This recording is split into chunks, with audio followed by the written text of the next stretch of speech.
All right, now let's take a look at the shortcuts for a Mac keyboard. So here we are on line 9 and my cursor is right at the beginning of the line.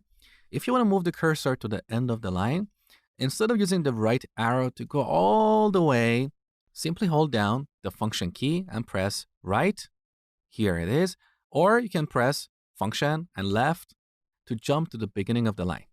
Similarly, you can press function and up to go to the top of the file, or function and down to jump to the end of the file. Pretty useful. Now let's say you want to move this line up. Instead of cutting it from here and then copying it somewhere else, you can simply move it up by holding down Alt or Option and then pressing the up arrow or down. Very easy. Or we can select these two lines, hold down the Alt or Option key, move it up or down. Here's another useful shortcut.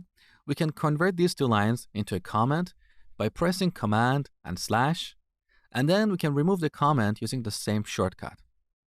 So we can toggle it. And finally, if you want to type the name of a variable or a function like multiply, you don't have to type all the letters like multiply. That is very slow. You can type the first few letters like mult, and here in the IntelliSense, you can see it's selected, so press enter. Or you can pick any characters in sequence and type them, like MTY, here it is, or we can type MPY or MTP, so you can abbreviate it any way you want. I hope you enjoyed these shortcuts, and thank you for watching.